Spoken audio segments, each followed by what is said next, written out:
I'm Jonathan Parker here with Ignite Tuition, and in this video we're going to be looking at some of the key concepts within Good Night and Good Luck that you should consider for your essay. Now these concepts aren't the be-all and the end-all, they're not the only ideas that you can bring into your essay, but these are three themes, for want of a better word, that you might be able to delve into, at least initially, to give your essay some shape, to guide the key insights that Clooney, within Good Night and Good Luck, is making.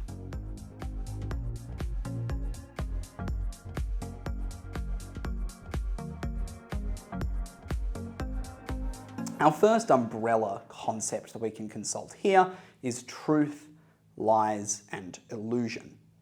And as is often the case with ideas in texts, it can be useful, at least as an entry point, not as the only way of thinking about it, can be quite limiting, but as an entry point, some sort of binary, so we can illustrate what the key context within the film's representation of this idea is. And what we see represented in Good Night and Good Luck is this contest between a hypocritical political system that harasses and obfuscates and an individual allied to foundational American values of liberty and opportunity who speaks truth and with integrity.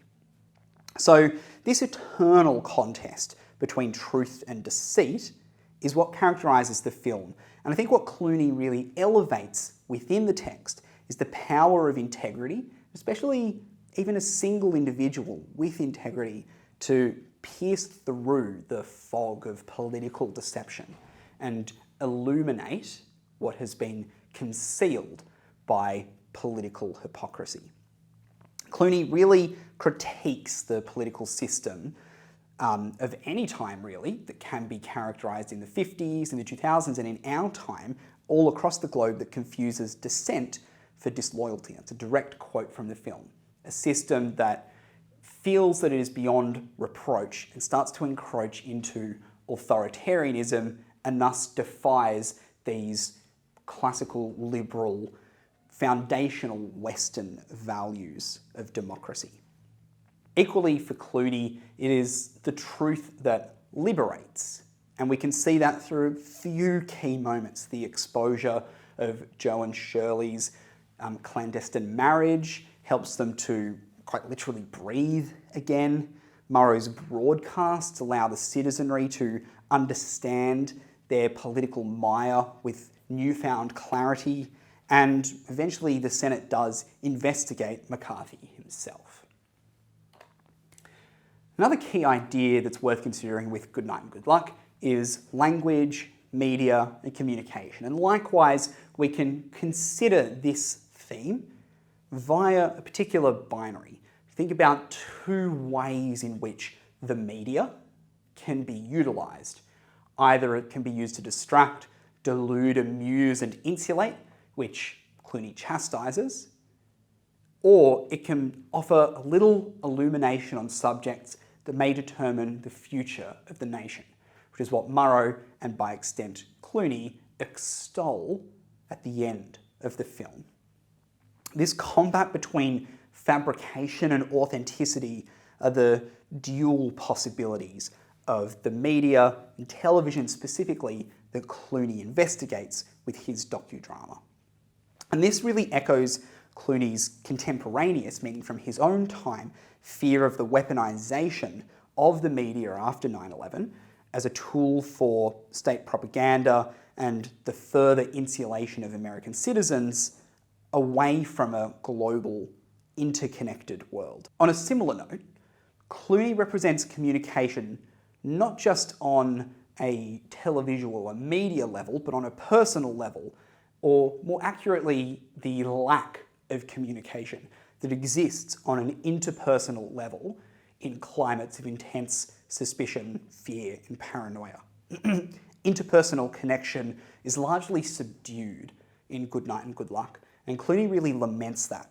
Friendship is only construed through quite cold journalistic language, and grief is only expressible through jazz. And finally, relating to some of the ideas that we've already brought up, the politicisation of personal space is something I think the film really delves into quite profoundly. It represents personal space as threatened and invaded by the auspices of power, just as the public sphere has become an echo chamber of deceit until Murrow has the integrity to pursue his methodical critique of McCarthyism, so too has the personal sphere been politicised and subjugated. What should have been a space for vulnerability and agency gets overtaken by fear and paranoia. We see how employees at CBS are forced to sacrifice a part of their agency in order to protect their employment with the loyalty oath that they have to sign. They have to surrender to the sort of jingoistic fervour characteristic of their era. And we've mentioned earlier the relationship between Joe and Shirley, one of the theoretically most personal and reciprocal, vulnerable representations of a connection within the film, and how for so much Clooney's lens captures that with a certain distance, representing the fear and the emotional dislocation that occurs when politics starts to compromise the personal. Thanks for watching this video, and be sure to subscribe so you can catch more videos on Good Night and Good Luck and other texts that you'll likely be studying.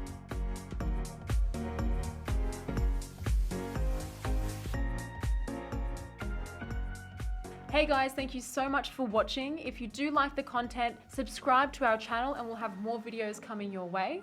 That's right guys, thanks for watching, and please make sure you check out our online resource database. We've had a team of state rank achievers and heads of English put these together for you, covering everything from essay structures and examples all the way through to craft of writing and comprehension skills. So check them out at ignitehse.com.au, and we look forward to seeing you in the next video.